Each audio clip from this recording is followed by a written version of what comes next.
अस्सलाम वालेकुम, मैं हूं अब्सा कोमल। इस वक्त एक तो आप जानते हैं कि मुल्क में सैलाब की सूरत हाल है और आज की जो अपडेट है उसके मुताबिक अमवात 1136 तक पहुंच चुकी हैं। हम प्रोग्राम में इसके ऊपर आज ज़रूर बात करेंगे कि क्या इस तबाही से बचा जा सकता था और अब जो कुछ हो गया, बहुत बड़ा नुकसान हो गया इंसानी और माली दोनों तरह का, तो अब आगे क्या किया जा सकता है। और उस पर बात करने के लिए प्रोग्राम के दूसरे हिस्से में हमारे साथ बहुत अहम शख्सियत और इन मामलों के एक्सपर्ट मौजूद होंगे। पहले बात कर लेते हैं इस वक्त जो ज़ेरे गर्दिश मामला है 2 मुबैना ऑडियो टेप्स का, जिनमें साबिक वज़ीर ख़ज़ाना शौकत तरीन साहब बात कर रहे हैं मरहलावार। पहले में वो बात कर रहे हैं जो पंजाब के वज़ीर ख़ज़ाना हैं मोहसिन लगारी साहब, उनसे, और फिर खैबर पख्तूनख्वा के वज़ीर ख़ज़ाना तैमूर झगड़ा से, और उनको वाज़े तौर पे ये हिदायत दे रहे हैं कि IMF की शराइत पूरे करने की जो सूबाई कमिटमेंट है उससे पीछे हट जाएं, वजह बनाएं सैलाब की सूरत हाल को और इनके ऊपर यानी हुकूमत के ऊपर दबाव डालें, प्रेशर डालें। जो पंजाब के वज़ीर ख़ज़ाना लगारी साहब, वो बीच में उनसे सवाल करते हैं कि क्या ये करने से रियासत को नुकसान तो नहीं होगा सर? तो उसके जवाब में तरीन साहब, शौकत तरीन साहब जवाब देते हैं कि क्या इमरान खान के खिलाफ कार्रवाइयों से रियासत पहले ही सफ़र नहीं कर रही? तो यहाँ पर एक इस वक्त बड़ी डिबेट हो रही है इस मामले के ऊपर। शौकत तरीन साहब ये भी कहते पाए जा रहे हैं, ये वाज़े तौर पे, अब जिस हमने आगाज़ में आपको सुनाया था, कि जो फाइनेंस मिनिस्टर है खैबर पख्तूनख्वा के झगड़ा साहब, वो IMF के नंबर 2 को जानते हैं। तो जो ख़त उन्होंने लिखा है, जैसा कि आप लोग जानते हैं नाज़रीन, विफाक को, वो कह रहे हैं कि वो ख़त भी उन तक पहुँचा देंगे। इन इशूज़ के ऊपर बहुत सारे सवालात। एक तासुर ये लिया जा रहा है कि क्या PTI को मुल्की मईशत से ज़्यादा अपनी सियासत बचाने की फ़िक्र लाहक है, उनके लिए और किसी चीज़ की कोई अहमियत नहीं है? मुल्क की रियासत से ज़्यादा भी क्या उनके लिए अपनी लीडरशिप या फिर अपनी सियासत बचाना तरजीह है? क्या ये बात दुरुस्त है? क्या तासुर आना दुरुस्त है? दूसरी बात यह कि हुकूमत के अंदर से, नाज़रीन, कुछ दिन से आप देख रहे हैं, कभी मरियम नवाज़ कहती हैं कि नवाज़ शरीफ साहब मिफ्ता साहब के फैसलों से राज़ी नहीं है। कल परसों तलाल चौधरी साहब ने और मियाँ जावेद लतीफ़ साहब ने एक बार फिर इस बात का इजहार किया कि IMF के पास तो नवाज़ शरीफ साहब भी गए थे, मुश्किल फैसले उस वक्त भी करना थे, लेकिन ये बोझ अवाम के ऊपर नहीं डाला। तो जब इस किस्म का अदम एतमाद खुद नून लीग के अंदर से वज़ीर ख़ज़ाना मिफ्ता इस्माइल पे होगा, तो फिर ये जो अपोजिशन में बैठी हुई जमातें, इनसे क्या उम्मीद लगाई जा सकती है? इन इशूज़ के ऊपर बात करते हैं। हमारे साथ मौजूद हैं सीनियर तजियाकार ज़ैगम खान साहब, और खुर्रम हुसैन साहब को भी आज दिया, आप एडिटर हैं प्रॉफिट मैगज़ीन के और सीनियर जर्नलिस्ट भी हैं। बहुत बहुत शुक्रिया आप दोनों का। खुर्रम साहब, आगाज़ में आपसे कर लेती हूँ। एक तो झगड़ा साहब की जो एक हाईलाइट है इस ऑडियो में, जहां झगड़ा साहब ये कह रहे हैं कि पैसे तो हमने वैसे भी नहीं छोड़ने थे, लेकिन ये ब्लैकमेलिंग के टैक्टिक्स हो सकते हैं। बुनियादी तौर पे आपसे मैं ये जानना चाह रही हूँ कि आपकी नज़र में ये प्रॉब्लमैटिक है, ये ऑडियो लीक होना, और जो IMF से हमारे मामला चल रहे हैं, अगर सूबों के सतह पर ये इशू जो उठाया जा रहा है, इससे उसके ऊपर कोई असर हो सकता है? सेकंड सवाल का पहले जवाब दे देता हूं कि नहीं, असर आई डोंट थिंक होएगा। अब हमें चंद घंटों के अंदर अंदर ही पता चल जाना चाहिए, क्योंकि IMF मीटिंग अब एनी मिनट होने वाली है, शुरू होने वाली है। किसी किस्म की पोस्टपोनमेंट या कुछ अनाउंस नहीं किया गया उसमें, लेकिन मुतासर हो सकता, ये इम्पैक्ट हो सकता था, लाइकली तो था। और आई थिंक जो ऑडियो लीक जिसकी आप बात कर रही हैं, उससे तो ये जाहिर हो रहा है कि नीयत ऑल अलॉन्ग यही थी, क्योंकि शौकत तरीन साहब क्लियरली उसमें सुनाई देते हैं कहते हुए कि हमारे चेयरमैन के ऊपर इन लोगों ने केसेस कर दिए हैं, तो इनको भी थोड़ा सा प्रेशर में आना चाहिए, और ये एक तरीका है कि हम लोग इस तरह कर देते हैं। और इसी वजह से, इसी चीज़ को माइंड में रखते हुए कि इसकी वजह से पूरा प्रोग्राम इम्पैक्ट हो सकता है, तो मोहसिन लगारी साहब वापस पूछते हैं कि भाई इस पर स्टेट का नुकसान तो नहीं हो सकता, क्या क्या स्टेट इम्पैक्ट होएगी इससे? तो नीयत तो इनकी ऑल अलोंग यही लग रही थी कि the idea was to push के IMF प्रोग्राम में किसी तरह से टांग अड़ा दें, and maybe use as a bargaining tool किसी तरह से, कि ठीक है हम ये वाली चीज़ वापस ले लेते हैं तो आप हमारे केसेस हटा दें, या अल्लाह जाने क्या, कोई इस टाइप की सियासत उसके बाद चलाना शुरू कर देंगे। अब सर मैं ये भी जानना चाह रही हूँ आपसे खुर्रम साहब कि ये शौकत तरीन साहब की तरफ से ये बात कहना, जो कि ऑब्वियसली बड़े सीनियर भी हैं और वो समझते हैं तमाम तकनीकी पहलुओं को भी IMF के हवाले से, तो ये आपके लिए शॉकिंग था कि वो इसके ऊपर बात करें? क्या उनको नहीं पता होगा इसके नताइज क्या हो सकते हैं अगर हमें कर्ज नहीं मिलता IMF का? जी, अब सर उससे ज़्यादा शॉकिंग पता है मुझे क्या चीज़ लगी है, कि ये कॉन्वर्सेशन अगर उसको गौर से सुने और आप टाइमलाइन देखें ना, तो लग रहा है जैसे कोई बुध या जुमेरात के दिन कोई मीटिंग हुई है। उस मीटिंग में PTI वालों की, उस मीटिंग में उन्होंने फैसला किया बाकायदा कि हम ये वाली एक चाल चलते हैं दूसरी साइड को प्रेशर में डालने के लिए। जुमेरात की रात को फवाद चौधरी आके टीवी में बैठ के बाकायदा ऐलान कर देते हैं कि भाई आप हमारे खिलाफ एक सियासत चलाएंगे तो हम ये चीज़ें कर सकते हैं, और वो कह देते हैं उसी अपने इंटरव्यू में कि हम अगर ये चीज़ विथड्रॉ कर लें तो IMF प्रोग्राम आपका सारा तितर बितर हो जाएगा। और उनसे पूछा जाता है कि आप ये करेंगे, तो वो कहते हैं जी हाँ बिल्कुल करेंगे। जुमे के दिन 2 फ़ोन कॉल्स जिनकी आज ऑडियो लीक हुई है वो जा रही हैं, क्योंकि जो तैमूर झागड़ा साहब को कॉल जाती है शौकत साहब की तरफ से, उसमें शुरू करके ही कहते हैं कि आपने लिख दिया वो खत, तो यानी कि इंस्ट्रक्शन ऑलरेडी मिल चुकी थी शौकत साहब को कि वो लिखना है आपने। और कोई 4 बजे जुमे शाम 4 बजे तक ये खत जो है वो रिसीव होता है फाइनेंस मिनिस्ट्री में।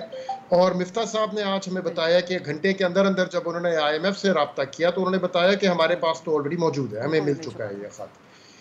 राइट, अब आप जरा ये सोचिए अब सर कि जुमेरात का वो दिन था जब स्वात रिवर में रेला जा रहा था। जुमेरात की शाम को वो रेला कालाम पहुंचा है।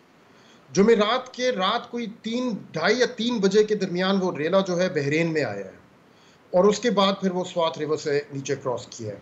पूरी रात जो थी जुमेरात की, वो स्वात के जो लोग थे, पूरी स्वात वैली की जो आबादी थी, वो एक ऐसे फ्लड और ऐसे सैलाब से वो का सामना कर रहे थे जो अगर उन्होंने लास्ट देखा होगा तो 2010 देखा होगा। जुमे के दिन सोशल मीडिया पे इसकी क्लिप्स निकलनी शुरू हुई, और बाकी फिर हम लोगों को पता चला बाकी मुल्क में कि सिंध और पंजाब और बलोचिस्तान तो वैसे ही डूबे हुए हैं कि अब स्वात में भी कुछ हुआ है। पूरा दिन जुमे के दिन हम लोग ये देखते देखते एहसास होना शुरू हुआ कि वहाँ भी बहुत बड़ा वाकया हुआ है। जुमे के एंड तक जाके हमें पता चला कि मंडा हेडवर्क्स जो हैं वो कॉम्प्रोमाइज हो गए हैं, पानी जो है नीचे अब आ गया है काबुल रिवर में।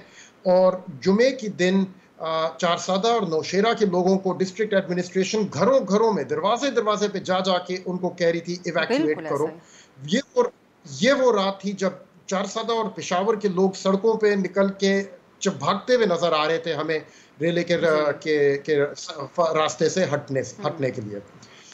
एग्जैक्टली इन्हीं दिनों में जब उनका अपना सुबह डूब रहा है, उनकी पार्टी की लीडरशिप इन चीजों में मसरूफ थी कि हम लोग एक ऐसी चीज में टांग अड़ा देते हैं जिससे पूरे मुल्क की मैक्रो इकोनॉमिक स्टेबलाइजेशन इफेक्ट हो जाएगी, ताकि हमारे PTI लीडर के खिलाफ जो केसेस बनाए हुए हैं वो वापस करने का इनको प्रेशर महसूस हो। तो मैं तो शॉक्ड इस चीज से हूँ, अपने आप में ही बड़ा वाज़ेह करता है। बिल्कुल, एब्सोल्युटली।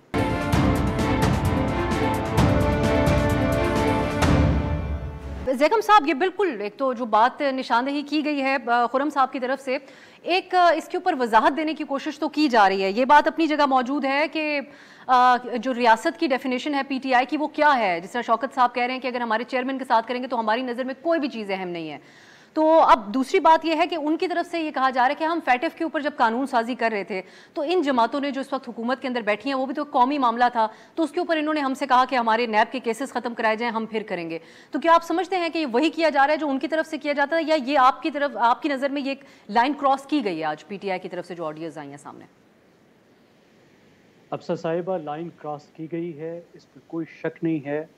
और जो उज़्र ये पेश कर रहे हैं ये उज़्र गुनाह बदतर अज़ गुनाह है।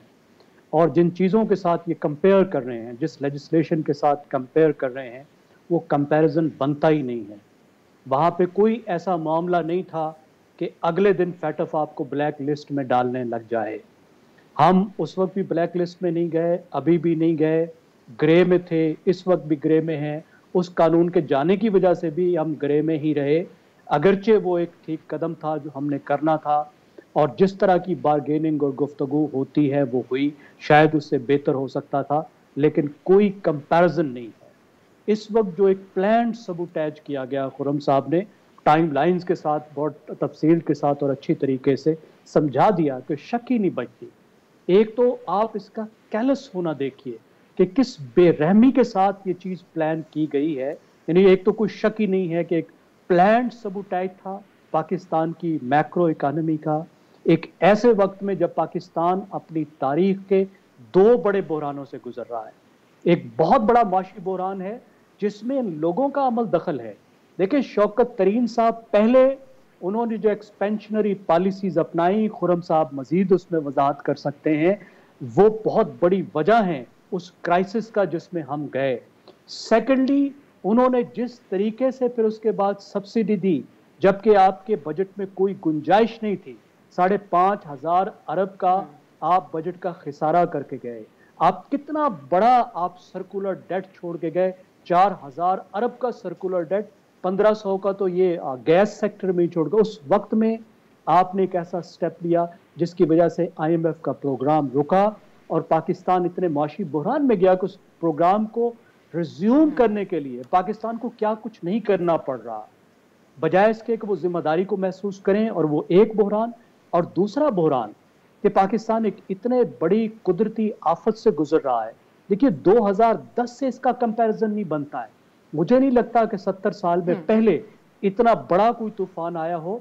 2010 का तो हमने बहुत अच्छी तरह देखा, 2005 का जो था वो भी कश्मीर में देखा, मैं वहां भी मौजूद था। 2010 का भी मैंने उन इलाकों से देखा, तो मेरा तो ताल्लुक भी जुनूबी पंजाब से।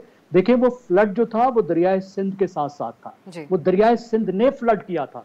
यहाँ सिर्फ दरियाए सिंध ने फ्लड नहीं किया, सिंध में इतनी बारिश हुई है कि जिस तरीके से दरियाए सिंध जो है वो निकलकर पूरे सिंध सूबे में फैल गया हो। आप जरा उसका क्वांटम देखिए, 5 साल की बारिशें जो हैं वो 2 महीने के अंदर हो गई हैं। बलूचिस्तान में तो 2010 में कुछ हुआ ही नहीं था।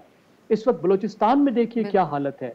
रोदकोइयों ने जो तबाही फैलाई और उसकी वजह से जो आगे असरात आने वाले हैं कि आपकी क्रॉप्स खत्म हो गई हैं, वेजिटेबल्स खत्म हो चुकी हैं, फ्रूट ऑर्चर्ड्स खत्म हो चुके हैं। आपके पास इस वक्त प्याज नहीं है, मुझे मालूम नहीं कहां से आएंगे, कल क्या रेट होगा। टमाटर नहीं है आपके पास। गरीबों के लिए जो पहले ही इतनी बड़ी इन्फ्लेशन चल रही, और उस वक्त ये लोग प्लान क्या कर रहे हैं कि किसी न किसी तरीके से IMF के प्रोग्राम को रोका जाए।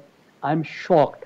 और एक और वजह जिस वजह से मैं शॉक्ड हूं वो ये है कि बहरहाल जो 2 पॉलिटिशियंस इन्वॉल्व हैं, मेरे दिल में उनकी इज्जत थी। शौकत तरीन साहब को मैं समझता था कि is a wise old man, कि जो टेक्नोक्रेट हैं, जो अबव पॉलिटिक्स होते हैं, जो ऐसी बातें करते हैं जो किसी को अच्छी लगे या बुरी लगे, लेकिन जो वो समझते हैं कि ये ठीक है वो बोलते हैं। वो इमरान खान के बारे में भी उनके खिलाफ भी बात कर सकते हैं, PTI के खिलाफ भी, पीपल्स पार्टी के खिलाफ भी, सीजन आदमी हैं, मुख्तलिफ गवर्नमेंट में सर्व किया है, मुख्तलिफ क्राइसिस देखे हैं, IMF और उन्होंने ये किया भी था ज़ैगम साहब, जब PTI में उन्होंने वजारत संभाली तो PTI की पॉलिसी पे भी बड़ी तनकीद की थी उन्होंने। जी आप दुरुस्त कह रही हैं। इसी वजह से हमारे दिल में कुछ उनकी इज्जत थी, और वो ये कहते थे कि देखें मैं अपनी इनिंग्स खेल चुका, इस वक्त मैं इस मुल्क को कुछ वापस देना चाहता हूँ। तो ये वो वापस दे रहे हैं। और दूसरे तैमूर झगड़ा साहब, जिनको हम पसंद करते थे कि यंग लाट में एक ब्राइट आदमी है जो मेहनत करता है, जो काम करता है, और देखें लोगों ने अपनी साख को किस तरीके से मिट्टी में मिलाया है, किस तरीके से हमें दुख दिया है कि इतनी इज्जत थी हमारे दिल में और जो जरा भी अब नहीं बची। कोई हमें उम्मीद करनी चाहिए कि ये थोड़ा इसको एहसास करेंगे, लेकिन मेरा ख्याल है बहुत डैमेज होगा, क्योंकि ये मसला हुकूमत का नहीं रियासत का है, और रियासत का मामला जब होता है तो फिर सिर्फ मुस्लिम लीग नवाज इन्वॉल्व नहीं होती, उसमें फिर वो न्यूट्रल भी होते हैं जो पहले न्यूट्रल नहीं थे। बिल्कुल। और सर अब जब यहाँ पे ऑफिशियल सीक्रेट एक्ट की खिलाफ वर्जी करने की भी बात की जा रही है, जब तैमूर झगड़ा साहब खुद ये बात करते हैं कि वो IMF के नंबर 2 से रब्ता करें, तो बतौर KPK के वजीर खजाना वो कैसे IMF से रब्ता करके उनको ये लेटर भिजवा सकते हैं? अगर इसकी तहकीक होगी तो यकीनन नजर आता है मजीद मुश्किलात बनेंगी। खुर्रम साहब, एक और मामला है जो काफ़ी दिन से जेर बहस है, मैं ये आपसे जानना चाह रही हूँ कि आप कुछ हमारी इस पर रहनुमाई करें। आप इस पर बात तो करते आ रहे हैं, आम आदमी के लिए क्या IMF के साथ बेहतर तरीके से निगोशिएट किया जा सकता था? क्योंकि ये सिर्फ ऑपोजिशन में बैठी हुई जमात इस वक्त नहीं कह रही है, खुद नून लीग के अंदर से बड़ा कैटेगोरिकली ये आवाज़ उठाई जा रही है कि नवाज शरीफ साहब ने मुश्किल फैसले उस वक्त किए थे, लेकिन हर बात नहीं मान ली थी IMF की। आप समझते हैं कि मिफ्ता इस्माइल साहब के पास कोई गुंजाइश थी कि वो तमाम शराइत ना माने, जिस तरह पेट्रोल की प्राइसेस मजीद बढ़ेंगी भी आगे जाके? अब सर आई थिंक अगर कोई भी गुंजाइश होती तो जो गुज़श्ता गवर्नमेंट थी PTI की, उन्होंने मार्च 2021 में एक प्रोग्राम IMF के साथ जो साइन किया था, और साइन करने के फ़ौरन बाद वो मुकर गए।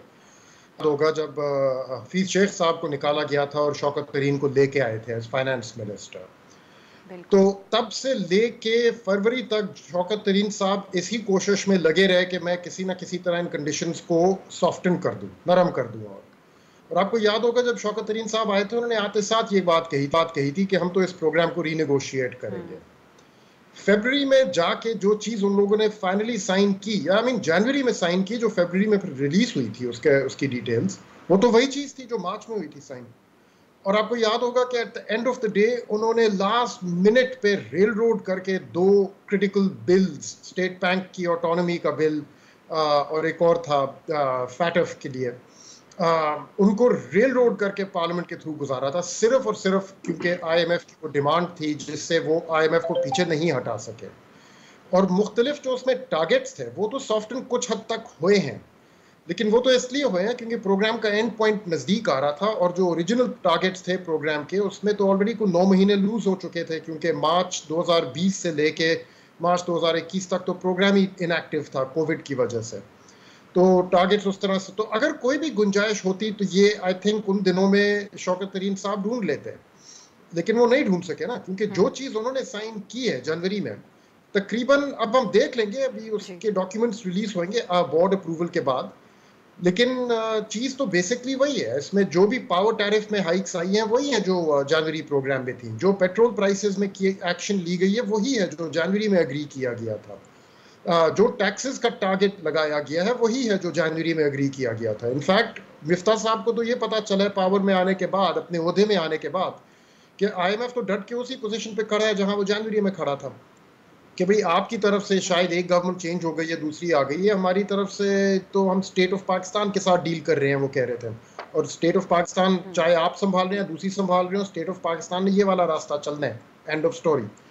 तो आई थिंक ऑपोजिशन को ये तनकीद करना कि आपने बहुत सख्त कंडीशंस मानी है, उनको पहले याद दिला देना चाहिए कि एग्जैक्टली यही कंडीशंस तो आपने खुद साइन की थी जनवरी में, आप मुकर गए थे, जिसकी वजह से प्रोग्राम फिर ऑफ ट्रैक दोबारा गया था दूसरी दफ़ा उनके दौर में, जिसकी वजह से फिर डिफॉल्ट का रिस्क जो है वो इतना करीब आ गया पाकिस्तान के। अच्छा, दूसरा जो आपका सवाल था कि पार्टी के अंदर से भी तनकीद हो रही है, इसमें एक चीज मैं आपको बता दूं, अब साहब मैंने कोई जो 16 साल में इकोनॉमिक जर्नलिज्म किया, ये हमेशा होता है, हमेशा। जब PPP गवर्नमेंट ने साइन किया था उनके अंदर अपनी पार्टी से, तब तो मुझे याद है यूसुफ रजा गिलानी साहब ने खुद तनकीद की थी पब्लिकली हफीज शेख साहब से, जो उनके फाइनेंस मिनिस्टर होते थे, और शौकत तरीन के साथ भी, जो तब भी माशाल्लाह फाइनेंस मिनिस्टर होया करते थे यूसुफ रजा गिलानी के लिए, उन्होंने भी तनकीद की थी इस चीज़ पे कि बहुत ज़्यादा सख्त कंडीशंस हैं, बहुत पेन रिसीव हो रही है।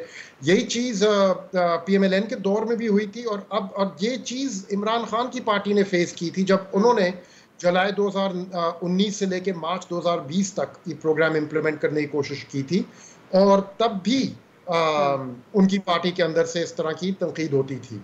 तो ये एक्चुअली एक नॉर्मल चीज़ है, क्योंकि जो इलेक्टेड पॉलिटिशियंस होते हैं उनको तो सुनना पड़ता है ना अपनी कॉन्स्टिट्यूंसी से जाके, और जो पेन और जो तकलीफ एडमिनिस्टर की जा रही होती है in the form of rising prices, वो तो अवाम बताएगी अपने अपने नुमाइंदों को, और अपने नुमाइंदे जो है वो जाके गवर्नमेंट को बताएंगे, और कभी कभी पब्लिक भी लेके जाएंगे।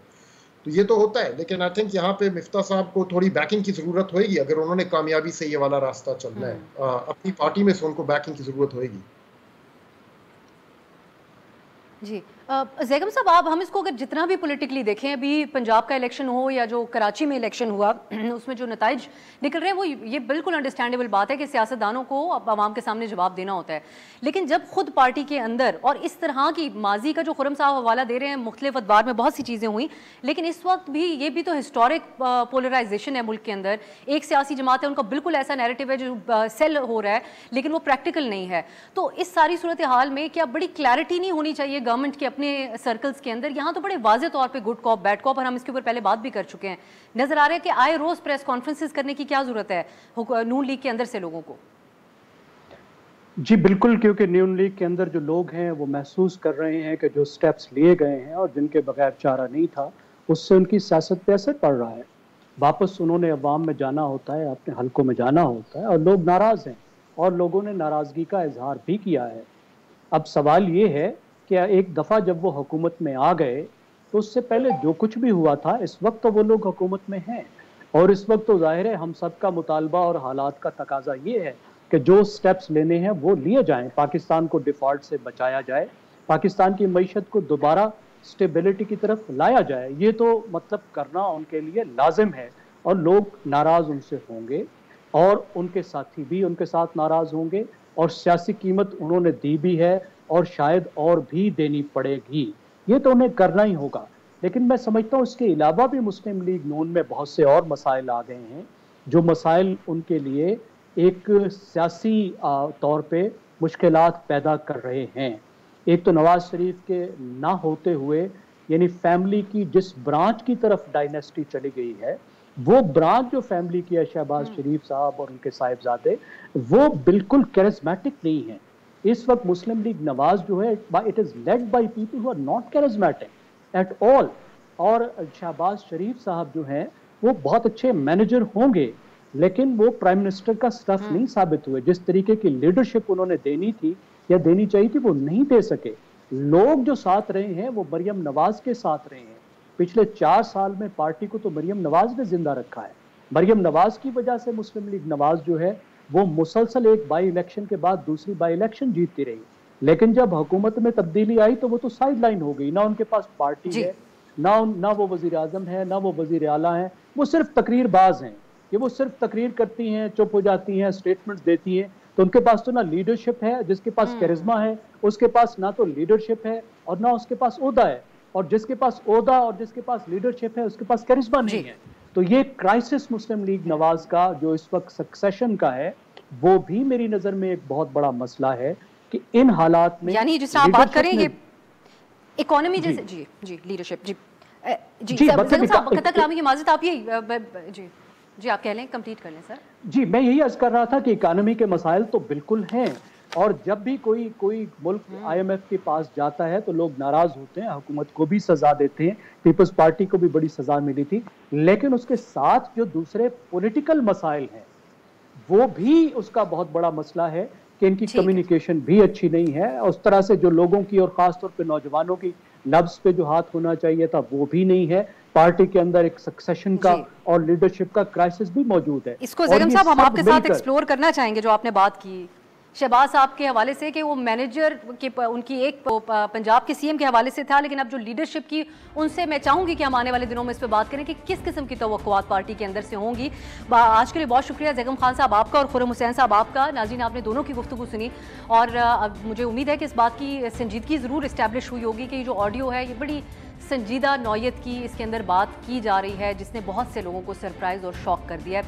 एक ब्रेक की तरफ जाएंगे, जब हम वापस आएंगे तो हमारे साथ मोहम्मद अब्दुल्ला साहब होंगे जो कि वाटर साइंटिस्ट हैं। उनसे हम ये जानेंगे कि ये जो सैलाब की तबाहकारियाँ मुल्क में जारी हैं, अब जो नुकसान हो गया इसके बाद क्या लाहे अमल होना चाहिए ताकि इस किस्म की सैलाब दोबारा ना आए। एक ब्रेक के बाद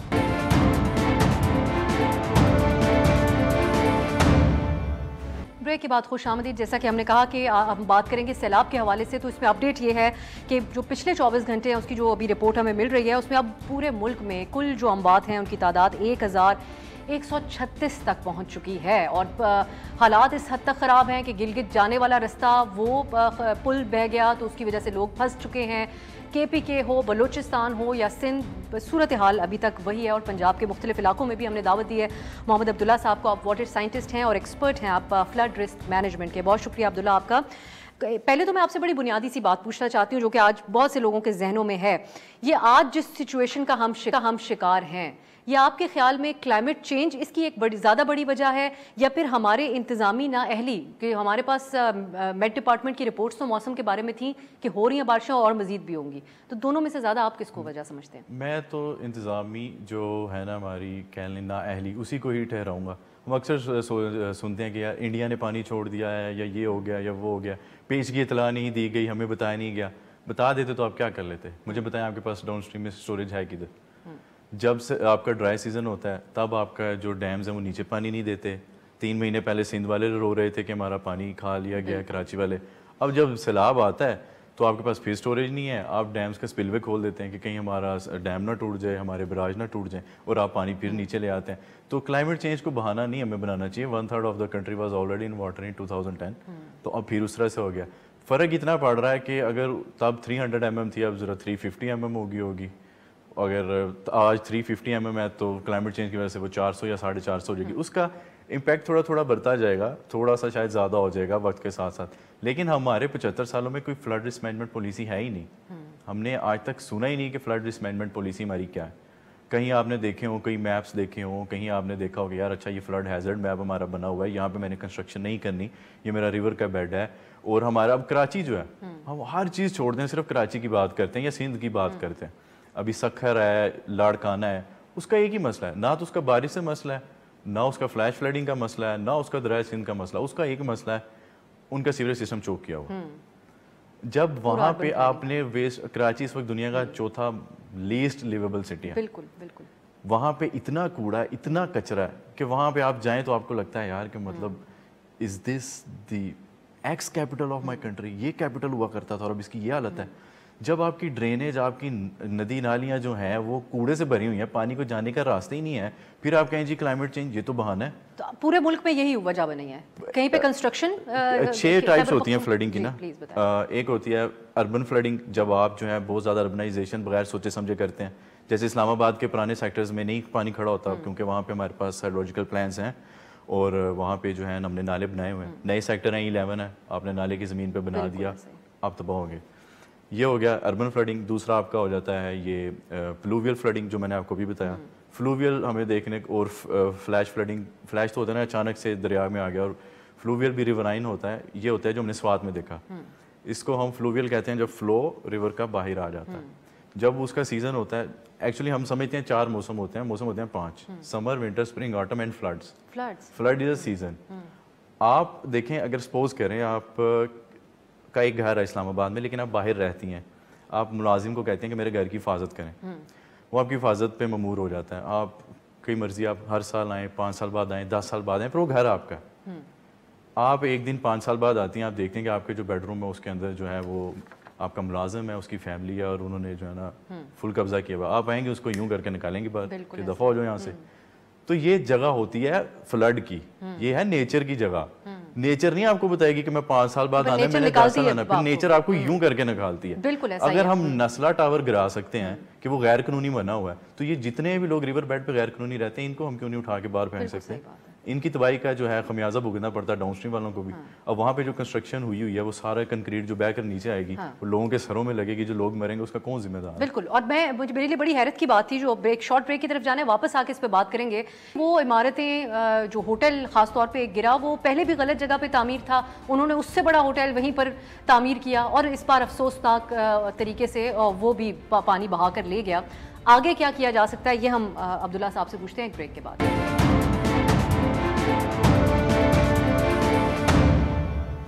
ब्रेक के बाद खुश आमदीद हम बात करें जो मुल्क में सैलाब की सूरत हाल है उस हवाले से मोहम्मद अब्दुल्ला साहब से। अब ये बताइएगा अब्दुल्ला कि 2 लोगों की बातें हैं इस वक्त, क्योंकि आप याद होगा हमारे यहाँ बड़ा डैम फंड भी एक दफ़ा कलेक्ट हुआ था।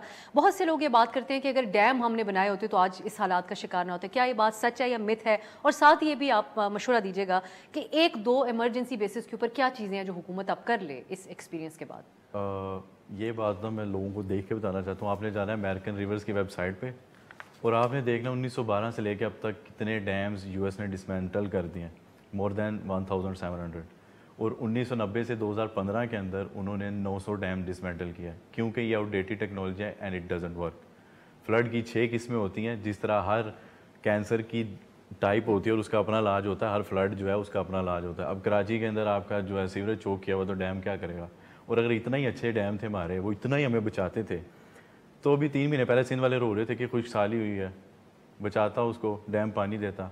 ड्राई सीजन में इसने पानी देना होता है, तब पानी नहीं देता। अब जब सैलाब आया, इसने सैलाब रोकना होता, ये सैलाब नहीं रोकता, और इसको बचाने के लिए हम अपने स्पिलवे खोल देते हैं। तो I think it is more of a myth than actually real solution. नहरें बनाएं। आपने देखें, आपका अगर बलोचिस्तान में सैलाब आया, आपका वो दर्रे से जो इकट्ठा होकर एक जगह पानी आ रहा है, आप उस जगह पर 8-10 चैनल्स निकाल दें, वो चैनल्स जो हैं एक जगह पे जाकर इकट्ठे हो जाएं, वहाँ पे वो आप उनको फिल्टर करें और डायरेक्ट आप ग्राउंड के अंदर उसे फेंकें, आपका ग्राउंड वाटर भी स्टोरेज हो जाएगी आपका। क्योंकि डैम बनाने से तो वो बलोचिस्तान का मसला हल नहीं हो रहा ना। आपको जो डैम बनाना होता है ना, you never make a dam on the flowing river. ये अभी लेटेस्ट टेक्नोलॉजी में आया। अगर आपने डैम बनाना है तो आउटसाइड द रिवर आप बनाएंगे। जैसे बलोचिस्तान में आप साइड पे कोई स्टोरेज डैम बना सकते हैं ऊपर, या ग्राउंड में आप उसको स्टोर कर सकते हैं। आप यूएस से सीखें, आप नीदरलैंड से सीखें, आप मेरी बात भी ना देखें, मैंने आपको वेबसाइट भी बता दिया, आप उधर जाके देख सकते हैं, तसल्ली हो सकती है। और गवर्नमेंट को सीखने की बात यह है कि जैसे हम आज प्रोग्राम कर रहे हैं, और आज गवर्नमेंट भी बहुत सीरियस है ना फ्लड रिस्क मैनेजमेंट पे, ये काम ड्राई सीजन में होता है मैनेजमेंट का। अगर इस टाइम मैं इस बिल्डिंग को आग लगा दूँ और रेस्क्यू 112 वाले आके हमें बचाएं, तो आप क्या कहेंगे? वाह वाह, बड़ी मैनेजमेंट हुई है, या रिलीफ बहुत ज़बरदस्त हुआ।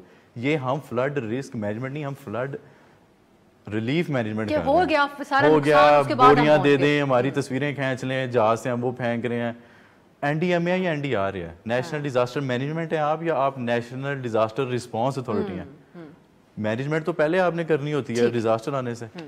मैं आप जो बात कह रहे हैं इस पे ऐड करते हुए आखिर में कहना चाहूंगी कि तरक्की याफ्ता जो ममालिक हैं उनमें अगर इस तरह की कोई ट्रेजेडी होती है तो अगली दफ़ा कहते हैं कि बहुत बड़ा नुकसान तो हमने बर्दाश्त कर लिया जानी और माली, लेकिन अब हम इसको रीबिल्ड करेंगे तो बेहतर तरीके से करेंगे, जो पहले गलतियां थी वो ना हो, तो हमें भी इसी के ऊपर अमल करना चाहिए। देखिए, जो लोग रिवर बेड में बैठे हैं आप उनको बाहर निकालें, और जो पिछली गवर्नमेंट में हमने सुना था कि उन्होंने कोई 1 करोड़ घर देने थे लोगों को, तो ये 1 लाख एवरेज थी लास्ट टाइम। जो बलोचिस्तान के हमेशा ही जो होते हैं लोग बेघर होते हैं 1 लाख 2 लाख, तो आप उनको थोड़ा सा घर बना के साइड पे दे दें, उनको प्लानिंग के साथ किया जाए, प्लानिंग के साथ आप किया जाए। आपने अगर आपको सोसाइटियां बनाने का बहुत शौक है आप बनाएं, जैसे ग्वादर सिटी बना है, it's not in an agricultural land or it's not in the river bed.